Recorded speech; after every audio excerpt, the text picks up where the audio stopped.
Just take a moment to admire the fact I just hit a fairway. There's only two things that can happen. You can hit a good shot or a bad shot, so why waste time doing it? And where I would go, wherever I set course records or whatever, I would be barefooted, drunk, playing golf, making every 20-footer I looked at. Right at it. Right at it! Oh! He's done it again! This is the dumbest hole I've ever played in my life. Come on then, Shane. Knock it close. Shane Lowry is the Open champion. Everyone, welcome back to another episode of the Fairway Finders. We're on episode number 49. We're just after finishing the Masters weekend. It was a crazy weekend. Unfortunately, Donica couldn't join us this week, so I am joined still by Mr. Steve Kennedy. How are we doing, Steve? Bro, I'm doing very well. Thank you. Really enjoyed that weekend of golf. It was good. That we just witnessed, and also got my first 18 holes of the golf season in on Sunday morning as well. So yeah, feeling good. As I said, enjoy the weekend of golf and ready to go for the RBC Heritage this week. Yeah. And we have another. Listen, let's start right here, bro. We have another winner to celebrate. For you're on fire. Is that what 3-4 winners this year? I think it's three. But to be fair, like, we've all done really well in terms of placings as well. Like, yeah, I know I've gotten winners, but like at the same time, I'm also betting a lot. Like, you know, I'm betting all the like favorites pretty much in all of the tournaments. So, but yeah, look, I mean, Scotty Scheffler. Let's start there.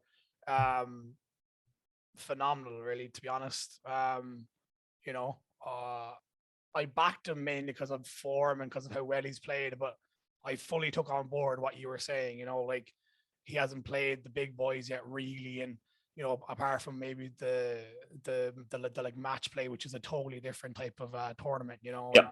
I was like, look, I think he's worth the punt. You know, 16 or 17 to 1 is still very short, but he was worth it. But he just, I guess, he kind of pulled a bit of a speed out, like, you know, just he was so second round, third round, just fucking dominated, lad. Yeah, like, just ice cold. Like, listen, I'll hold my hands up. I got Scheffler absolutely, completely wrong, right? So I thought Scheffler was a guy that went on a little bit of a hot streak, probably didn't have a game to close out a major championship, and lo and behold, the guy goes out and sleeps on a lead for 2 nights, gets up on a Sunday and just goes out and closes it. As like, if Tiger Woods went out and did that, or, you know, I was going to say one of the top players, he's world number one of the more established players, one of the guys later in their career, you'd say that was an exhibition. It was an absolute exhibition of golf from Scotty Scheffler. He seems like a guy that just has no weaknesses to his game. He's good at everything. He's calm.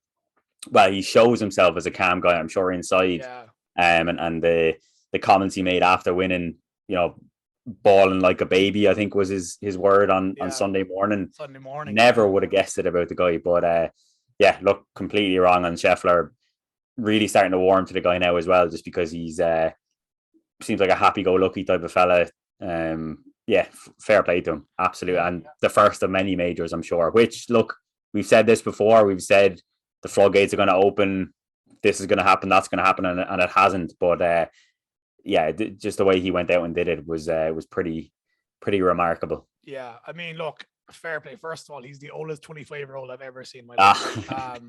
He looks mid-40s. Like, he does. Yeah, he does. Insane. But look, at the end of the day, I saw a lot of people comparing him to that actor from Grease. He was meant to be playing a teenager, and he was like 40. Yeah. So, like, yeah, it's like that. But look, at the end of the day, lad, it was just insane. I mean, we got to, you know, like, Cam Smith, to be fair, put a bit of pressure on late Saturday in the like third round to be like, you know, him and Lowry were like, we're here, don't fuck up, which you can easily fuck up in Augusta. And even at one point, Smith got to 1 back or something. He was 9 under, and I think Smith got to 8 under, and it was a bit like, oh Jesus. And then he fucking chips in on the like third, like it was something like an expected chance of getting in the hole with like 0.01 or something, and just slots it into the hole. Yeah. Smith, but look, big players make big shots at big times, bro. You know what I mean? And that's exactly what Scotty did. He's out of position, and just hits an on. But like, you're thinking bogey at best he'd do very well because the ball, let's be honest, the ball was skidding by the hole by 20, 25 feet, and he hit the ball right at the flag and it went in. So, look, it was an amazing performance by him. Cam Smith, I thought, looked so good. Like I fancy Cam Smith coming into Sunday morning. I thought if you're on Cam Smith, you're feeling very, very good about your chances. And then he goes out and after making an absolute mess of the first hole for the first 3 days, he goes out and birdies the first hole where Scheffler is scrambling to make a par, which he did, to be fair. Again, just showing his short game and his battling qualities and everything like that. But yeah, Cam Smith, I think he's going to have a lot of soul searching to do after this in terms of what happened to him at 12, which has taken many a good man such as Jordan Spieth. But yeah, again, great performance by Cam. Again, I got Cam wrong to an extent as well. I did doubt his chances of actually, delivering on a major stage, but he put in a hell of a performance on 3 to 4 days and just fell away on Sunday, which many do, and he'll be back again, I'm sure. Yeah, 100%. And again, look, I suppose we have to finish off then with your boy Rory, who I thought was completely shit in the bed after the first 2 rounds, and he was like 2 shots behind Tiger after the second round. I was like, nah, he won't do anything.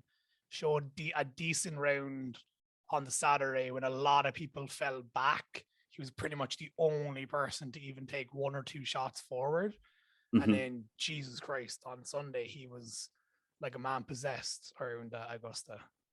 Yeah, he was. And look, there's a lot I can say about Rory, a lot of points I can make about it, but I don't think this is necessarily a Rory pod or anything like that. I'm sure we could do a whole podcast on Rory McIlroy specifically and get a good hour about it. But look, the way I'll summarize McIlroy this week. So the recipe, if for want of a better term, the recipe for winning a major championship is to hang in there Friday, Saturday, and have a good performance at the weekend, have an above average performance at the weekend.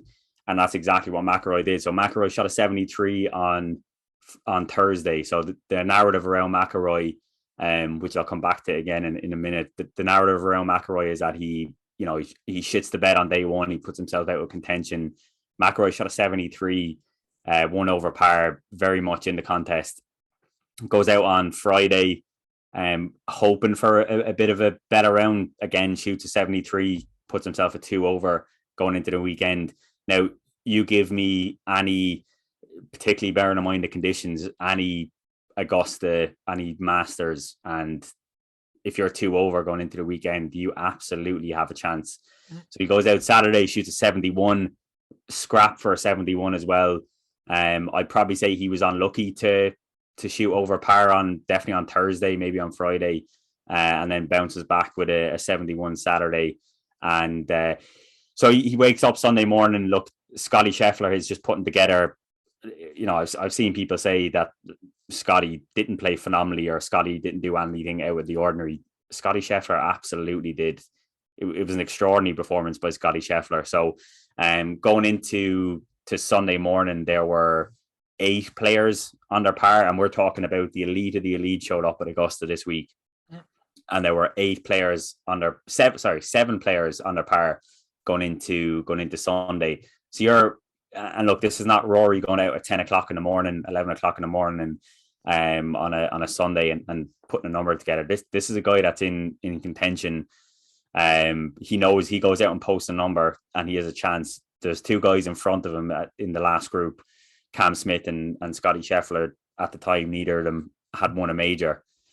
So if you're Rory, you're sitting there thinking, right, let's go out, let's have a round, let's post a number 6 under, 7 under, and put some pressure on, see what the boys in front can do.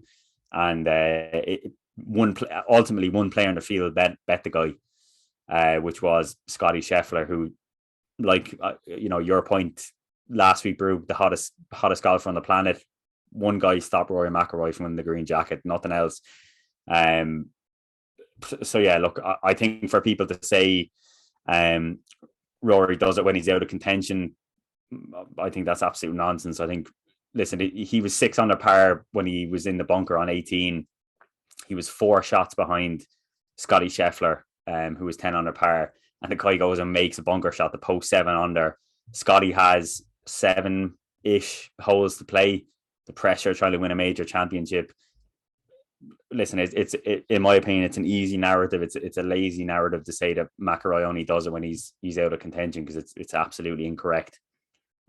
Just looking back on history. So yeah, look.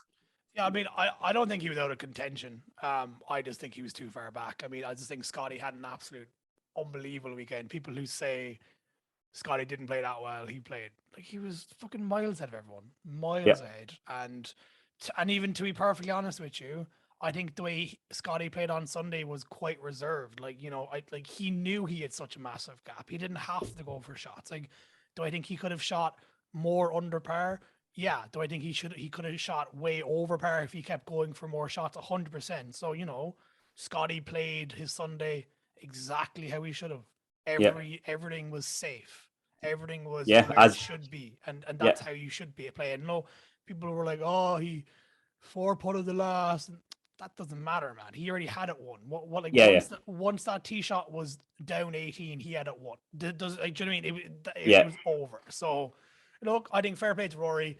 I definitely don't think he was out of contention. I think he was too far back, but I think everyone was too far back. Well, and that's a correlation with how good Scotty Scheffler was, how phenomenal the performance was to not only lead going into Friday into Saturday and just stretch the lead out then going into Sunday and just play comfortable golf. And you know what? The funny thing is, if you look at Scheffler and how good these guys really are, Scheffler, let's be honest, he switched off when he got onto the green on 18 on Sunday. The guy switched off. The guy was like, right, this is in the bag. Yeah. And he 4-putted. So these guys dropped their focus, they dropped their attention for 10%, 20%, and you see the results. So I think it kind of emphasizes just how dialed in, particularly at Augusta, particularly at those greens, just how dialed in they are. Oh yeah, man. In Augusta, like honestly, a centimeter difference on the green, and your ball could be 40 feet or even off the green. Like it's so, as you said, you have to be like, so I'm not surprised he like switched off, man. And even maybe he didn't even switch off, man. Maybe his brain just couldn't handle it anymore. Like he'd concentrated so much and been ahead all the time since like 4 p.m. on Friday, like, so, I totally get it. One thing though, I want to say about Rory is the chip in on 18 and then Morikawa chipping on that 18 has to be one of my favorite golf moments. It was just top class. Yeah. It was special, and you saw the reaction of both players. Morikawa and Rory chipped in, and then Rory when Morikawa chipped in. Really special moment. I think it shows what what these guys are like behind. Obviously you see them in press conferences; they're very reserved, but you see them in the moment. They obviously have good camaraderie with each other. They obviously they're all competitors at the same time. I'm sure Rory's chip in might have cost Morikawa a little bit of money, and then Morikawa's chip in cost the guy below him a little bit of money. But at the end of the day, look, they're all in the same game, and obviously two of the best players in the world for sure. Can I ask you a question, right? And we'll close off on Rory, because this isn't. Listen, Rory didn't win the Masters. Scotty Scheffler did, so we should be paying more attention to Scheffler than we are on Rory. But is there any, let's say, and I'm conscious of being disrespectful, etc., because I know we live in a very woke time right now, right? Mm-hmm. So is there any, let's say, golf pundits, let's say guys that know the game inside out, that have been inside the ropes consistently, right? So let me backtrack, right? There's two types out there. There's the guys that are inside the ropes, who've ex-players, broadcasters, journalists, go to every event, talk to the players on a daily basis, and then there's people from the outside looking in. So I absolutely include us in that in that bracket. So can you show me any let's say, people inside the ropes that are saying Rory bottles it when he's in contention. Rory's the best player in the world. When he doesn't have any chance of winning, Rory loves a backdoor top 10. Have you seen anything in that regard from no, I don't think so. I mean, I've definitely watched on the first or second day at the Masters. I remember like McGinley and people have said like Rory usually starts slowly and maybe he has to watch that going around this, but nothing to do with like he backdoors top 10s or stuff. I mean, like, I think it's, as you said in the last week, like, his 35 over par for the first 2 rounds and 56 under par, which is probably a lot higher now after last Sunday. Absolutely, so, yeah. Like he's probably 38 over now for the first 2 rounds and probably like 64 under now. But look, I think at the end of the day, like, no, I haven't heard anyone. I think Rory played exceptionally well. He was just a bit too far back this time. And it was as simple as that. I think Scotty and even Cam, to be perfectly honest, should have finished ahead of him. Lowry probably should have finished ahead of him. But like, he had an exceptional Sunday, and going into the PGA next week or next month and St. Andrews the month after, like Rory's definitely going to be in with a shout out, I reckon. Yeah, he should be. And look, just to go back to it, so the problem I have, Brew, with let's say not Twitter in general, but just the world we live in right now. So as I said, there's two sides of people, right? There's people inside the ropes and there's people outside the ropes looking in, right? And as I said, we're very much outside. The problem is, you have accounts of people looking at the game of golf from a betting perspective, making their picks, looking at stats, etc., forming opinions about people. But again, it's not necessarily factual. It's not necessarily, you look at something from your own point of view and you'll find stats to back that up. I mean, look at US politics, for example. It's full of, I have my view, here's some stats to back that up. Whatever stats you can provide are absolutely irrelevant, right? The stats with Rory are just unquestionable, right? The guy's won 4 major championships. The guy has 32 career wins across various tours. He's won golf tournaments from the front. He's won them with a good weekend. He's won them up, down, held on. The guy's done it all. And, I have, Rory shot 64 on Sunday. The Masters has been played since 1934 and Rory shot the lowest round. He equaled that record. There's, I think, 7 people that have done that since 1934, since the Masters was a thing, to shoot a Sunday 64. And you jump onto Twitter, mainly Twitter, let's say, and the narrative is Rory's a bottler. Rory, why couldn't he do this on Friday, Saturdays, etc.? And look, it's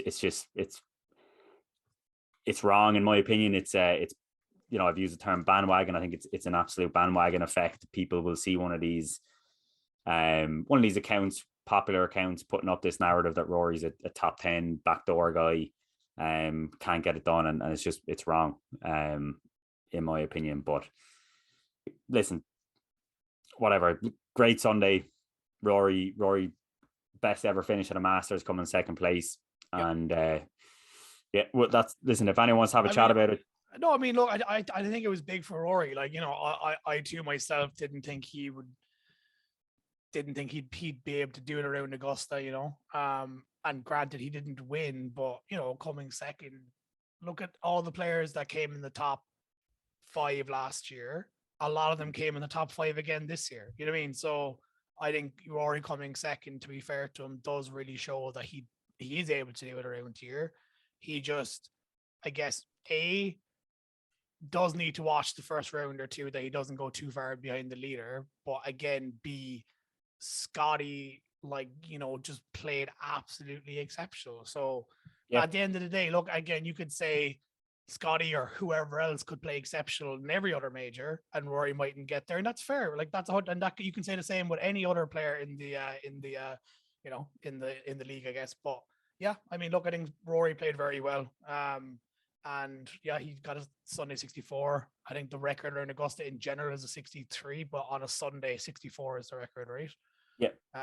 Yeah, I think it's maybe 62, 63 is the record. Yeah, and then Sunday obviously. Then on a Sunday though, 64 is the record. Yeah. So yeah, also one final point I want to make before we close off is it was so good to see Tiger Woods back.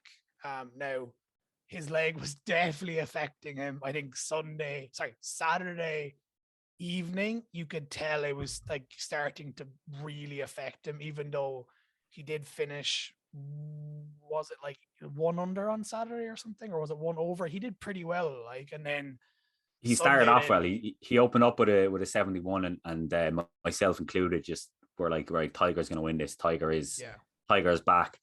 Went out Friday, struggled a little bit, and then the weekend continued to struggle. But you know what? I found it, somewhat sad looking at Tiger hobbling around the golf course, and you can just see the fight in the guy is unbelievable. He's he really is the greatest of all time in terms of, in my opinion, anyway.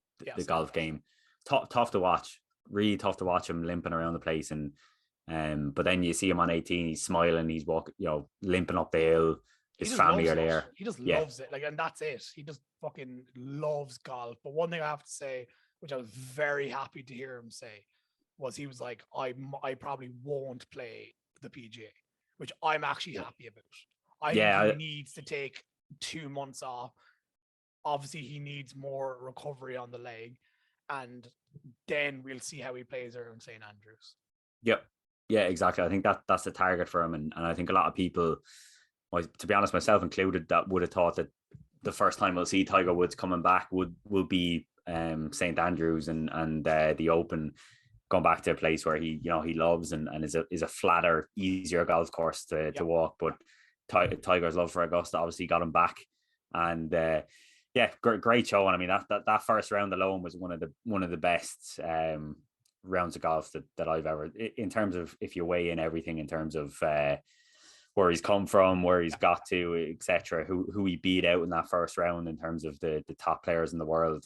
The guy comes back from 500 days off and shoots 1 under par. It was incredible. So good.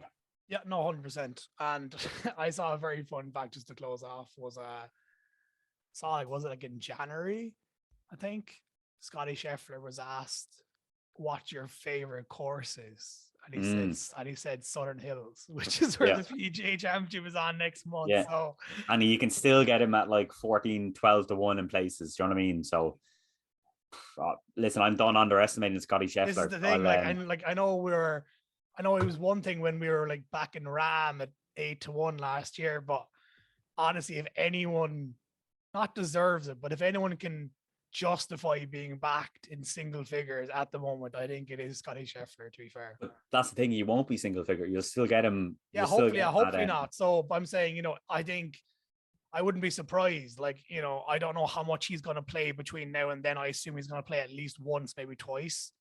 Probably once, I'd say, yeah. Yeah, and if he can go and not win again, because that's to be outrageous, but even to post the top 10, top 20, I think his price is going to fumble down to near single figures. Like, so. Yeah. Okay. Well, look, that's overall anyway, great weekend. The Masters is always sick. Also, one thing I want to say as well, I love that the patrons aren't allowed to use their phone. That's a rule, is it? Yeah. So my dad went to the Masters 4 years ago. Right. And those are two things he said to me. When you scan your ticket, you're given a little seat, like a foldable seat. It has your name on it, and then you can put the seat anywhere you want. So, like, if you get there at 8 a.m., you put the seat down on the 18th green, you can leave then for the entire day, and you come back, and that's your seat. Like, you put it down wherever you want to put it down. And also they basically like don't allow you to have mobile phones at all. Yeah, it's old school, isn't it? It's and it was classic. Every tee box, you could just see everyone was watching. They weren't like standing behind their phone. It was like, they were watching it, which is, I think, is what it should be. So I thought, out of all of the majors, Augusta is the one, isn't it? It's definitely reaffirmed for me that it is number one. I was kind of, do I prefer the Open? Do I prefer Augusta? 100%. The Masters, Augusta. It's the first major of the season. It's just everything about the place is just unbelievable. And it's if I could pick one major to go to, it would 100% be 100% be the Masters. Well, 100%. Okay, well, look, we'll move on. This week we have the RBC Heritage. So do you want to give us an all breakdown of that? I think if you get John Ram in the final group on Sunday, I think he stands on next and he's going to get it done. Because the winner this week is going to be my one and done pick. I put it on Twitter. Put my cards down on the line. I'm going for Rory McIlroy. I'm hopping aboard the Billy Ho train. He's 28, so I think you can get him. Straight off the bat, not even going to waste time. Paul Casey and Sam Burns, previous winners, both over 22-1. I think that's an absolute value bet there. My third pick is Hideki Matsuyama. I got him at 18s this morning. Yeah. Let's get stuck into this week. Stuck in. So unfortunately, Rory's not playing this week. Just to put it out there, firstly, so no backdoor top tens going to happen this week. So the RBC Heritage, it takes place at Harbortown Golf Links in South Carolina. It is a Pete Dye design. It's one of the Harbortown's a very, very famous track. Again, it doesn't need a huge amount of introduction, but shorter track, doesn't really put much of an emphasis on driving. It's all about approach play, scrambling, and ultimately putting. So the rough lengths, and just to give a shout out, PGA Splits on Twitter, really, really good follow if you want to get some information about courses, course layouts, etc. But the greens are the second smallest greens on tour. So out of 54 tracks that we play in a season, they're the second smallest, which again, emphasis on approach, emphasis on being able to scramble. In terms of winners, the winners list, we had Stuart Sink winning for the third time last year at 19 under par, beat off Emiliano Grillo and Harold Varner the third. 2020, it was a little bit different. It was played in June as opposed to April, so it does set up as a little bit different in terms of a golf course.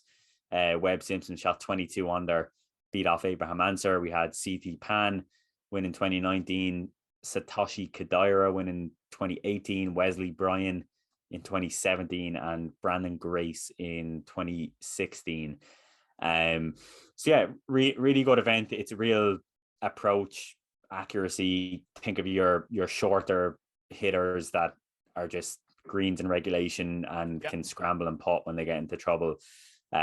It's just not a course that rewards any sort of distance advantage like the majority of courses do. So more of an old-fashioned test of golf, I would say, and a really good field, really surprisingly good.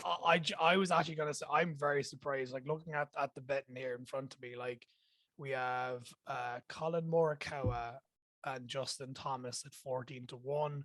Yep. Cam Smith at 16-1, DJ at 20s, Cantley at 20s, Matt Fitzpatrick is at 22, Lowry at 25, Corey Connors at 28, Spieth at 30, Daniel Berger at 30, Nyman 30, Sungjae Im 30.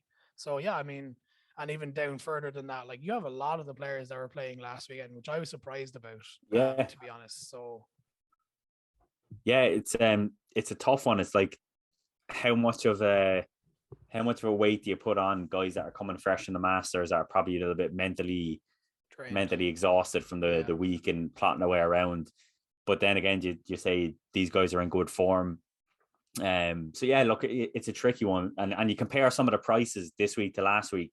Justin Thomas, I'm pretty sure he went off at 12-1 to win a major championship at Augusta. Now he's 14-1 to win the fucking RBC Heritage. And you could say the same about Morikawa. Cam Smith is going off the same price as he went off at Augusta, who has a point to prove. DJ pretty much is pretty much the same price. Yeah, like it's crazy. It's so crazy, and there is definitely some value to be had at the top of the board. An interesting stat for you, Brew, which again I got from PGA and PGA Splits, is that the average price of your winner here is 70, probably getting this wrong, 75-1 over the last 10 years. So we've had a few favorites win, but we've also had a few outsiders win as well. So look, it's if you're going to give any advice this week, it's keep the stakes small. bet guys that are accurate, that putt well, that scramble well, and save the big hitters for another day. Yeah. So that would be like, or you'd be looking at around the Tom Hoagie, JJ Spawn kind of, figures. So around the kind of 70 to like 80 to 1. Yeah, no, that's interesting. I mean, look, personally, I'm not going to bet this week, as you said. I don't keep it small and stuff. I'm going to avoid it. I don't like playing straight after Alec Major. Like, let's be honest, Morikawa, JT, Cam Smith, DJ, Cantley. Realistically, one of them should be winning, right? Like, but I just don't know how, as you said, mentally how exhausting Augusta is, and just I don't know. As you said, maybe you should not pick anyone who played last week and pick someone with a fresh head. I don't know. I mean, players that kind of looked at me straight off the bat. I guess Cam Smith, because his second shot onwards is just so immense. Since driving, as you said, isn't a big thing.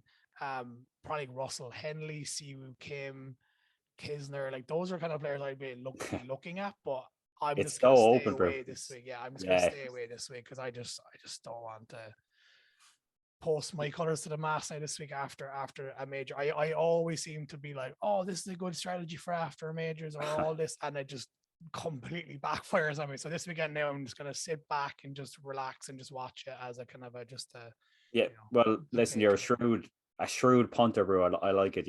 Keeping the profit from the last few weeks intact. Unfortunately, I'm not of the same not in the same way. Much to my could be my success, could be my detriment. We'll see come Sunday. But yeah, there's three players that kind of stood out to me, and again, small stakes advised across the board, whether you really fancy someone or whatever it is. So pick number one, the main fancy of the week is Sugar Shane Lowry, who has been in unbelievable form over the last 4-6 weeks, playing golf as well as he ever has done in his career. He's 22 to 1 to win this event, and I think he's getting to the stage now where he's so pissed off with coming second, coming fifth, coming 12th, whatever it is, and he's ready to win, and he's hungry to win. So look, bro, if someone knocks on the door loud enough, consistently enough, someone's eventually going to let you in, and I think this is the week that Shane Lowry gets in the door of being a PGA Tour winner. Okay. So he's off the tee, good off the tee approach, very, very solid. Around the green, he's exceptional, and putting, he can turn it on. He likes the course as well, which I think is crucial. It's a little bit of a quirky course, Harbour Town. Shane Lowry's come 9th in 2021, I think it was, and third. And then he missed a cut in 2020. But that was played in June at different conditions. Look, it was during the pandemic, so I'd probably put a line through a lot of 2020 form, just because it's a different golf course, kind of similar to Sawgrass, when that got moved back from later in the season to March. But yeah, Lowry, he's like, his form is exceptional. So 4 stroke play events he's played on the PGA Tour this season: 2nd at the Honda Classic, 13th at the Players, 12th at the Valspar Championship, and 3rd at the Masters. So there's a guy full of confidence, and like I said, ready to win. I think 22 to 1 is a nice price on him. Maybe a little bit short, but again, a price I'm willing to take given his form and course history. Pick number 2 is Kevin Streelman at 80 to 1. So Kevin Streelman, as I kind of mentioned at the start, if we look at former winners here, Stuart Sink, Matt Kuchar, Brandt Snedeker, Jim Furyk, Brian Gay, unassuming characters. No disrespect to Kevin Streelman, not the most glamorous of characters of the names that I listen. I mean, they're not on the front of Sports Illustrated getting a nice nice pick on the front of papers or whatever. So Kevin Streelman definitely fits that mold. He does have some course form. The last 4 years he was 7th, 6th. He was caught in 2020, which again, gonna give him a pass because it was a different environment. And then 33rd last year, and he's finally shown a little bit of form after going off the boil. So his last 5 events, he's been tied 16, caught 22nd, 17th, or 7th, and 18th. So he's starting to creep into form. He's going back to a track that he likes. He's a 2-time winner on tour, and I think Kevin Streelman is exactly that type of guy, that kind of plucky, unglamorous winner that can be the next man onto the list of winners at the RBC Heritage. And last but not least, I have Tom Hoagie at 80-1 as well. Nice. So Tom Hoagie, he's found a new level this year. So in terms of this season, Pebble Beach, coastal windy golf course, which Harbour Town, obviously given its name, it's a coastal windy track. He won at Pebble Beach, the American Express at Torrey Pines, which is down on the shores of San Diego on the Pacific. He came second at that. So Tom Hoagie loves give Tom Hoagie a windy coastal golf course, and Tom Hoagie says yes, please. He's coming off the back of a made cut at Augusta on his debut, which I think proves his game is in pretty good nick. Yeah. He came 25th at the event last year after having a pretty poor weekend. He was bang up there for the first 2 days and just fell away a little bit. But with the confidence of a win in a second place, I think, and the Augusta second as well, I think Tom Hoagie at 80-1 is a value play. All done each way for a bit of interest. Stakes are small. Advice this week: sit back, enjoy the golf, and we'll come back for next week and maybe get back to the regular staking plan. Yeah, no, absolutely. They're solid picks. As I said, first of all, you've gone for your kind of gap of between 70 and like 80-1. So they all sound very good. And I even saw Streelman, as you were talking, drop down to about 66-1. So I put the house on him, Bruce. So bookies had to. Yeah, that's it. Like had to hide. Moving the market as always, Steve. Yeah, that's what they call me, the market mover. The market mover. Well, bro, I think do we do a little matter of did we run some sort of contest last week? We did. We ran a tiny little competition, giving away a very small prize. So we are giving away a Scotty Cameron Newport putter, the putter that Tiger won most of his majors on, the putter that Scotty Scheffler won the Masters with over the weekend. And we have 7 people who got Scotty Scheffler correct. And we are now going to do a live showing of if I get the right tab there. Sorry. So these are the 7 lads here who got it right.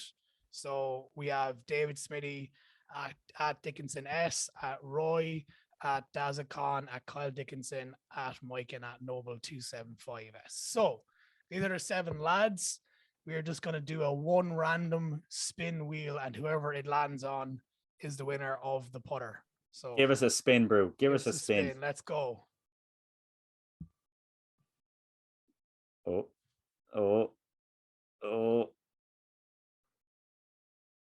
and it stopped. It stopped. So at Dickinson S.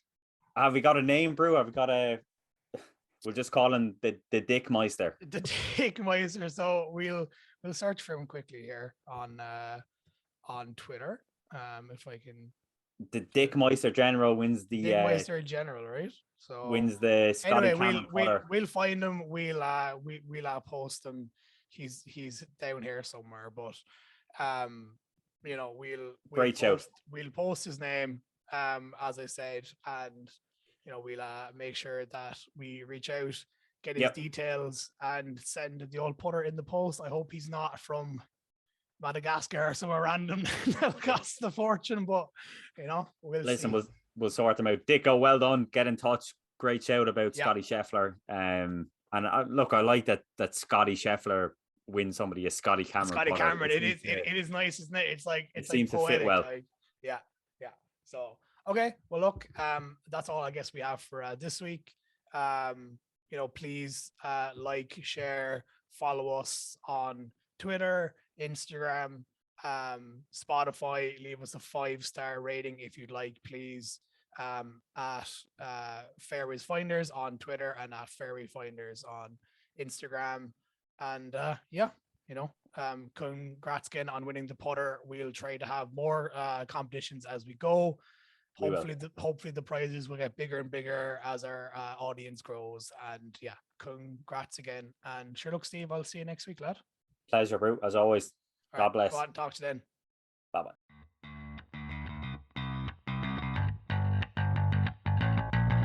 Just take a moment to admire the fact I just hit a fairway. Because there's only two things that can happen. You can hit a good shot or a bad shot. So why waste time doing it? And where I would go, wherever I set course records or whatever, I would be barefooted, drunk, playing golf, making every 20-footer I looked at. Right at it. Right at it. Oh, he's done it again. This is the dumbest hole I've ever played in my life. Come on then, Shane. Knock it close. Shane Lowry is the Open champion.